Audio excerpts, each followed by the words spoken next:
assalamu alaikum man bandiraɓe sehilaɓe julɓe ni ko woni kadi baba ni woni kadi mi salmini dendagal wonɓe tiktok ɓe fof gonɗo mi abonné mi waɗani mi abonné ala kala waɗani mi abonné ga mi salminani ɗum an ka ɓocconde aldimima ka ɓocconde koni baɗɗum abonné tan calmina a salminani mi waɗani mi abonné joni so tawi a salminani ɓe mbaɗani mi abonné holto koto wadde mi abonné ayi ko fuɗɗima kadi yo haɗɗo wona a yeggata hanki jaaɗa nder wuuro piiɗa toon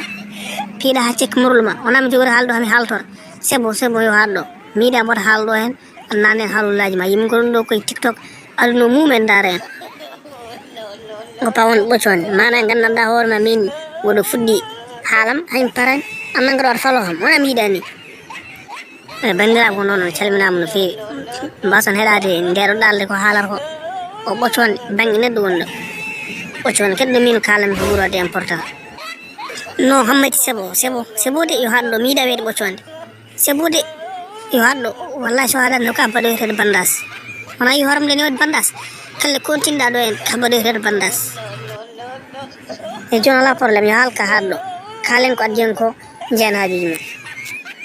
mi yiyanɗo yimɓe tan e oɗo tiktok joni anda ko woni bandiraɓe soɗo gandi toɓi kodi kallon kam mi hokki andude fof toɓe woni koɓe tato goho toktok ɗiɗi joom sawru tati ɗalel anda so tawi o gandi holɓe ɓe mbiyammi ɓe mi anda so tawi ɓe celli walla est ce que ɓe keɓani ngal ɓuuru walla ngal bamum kaare yanki jamma ɓe keeɓi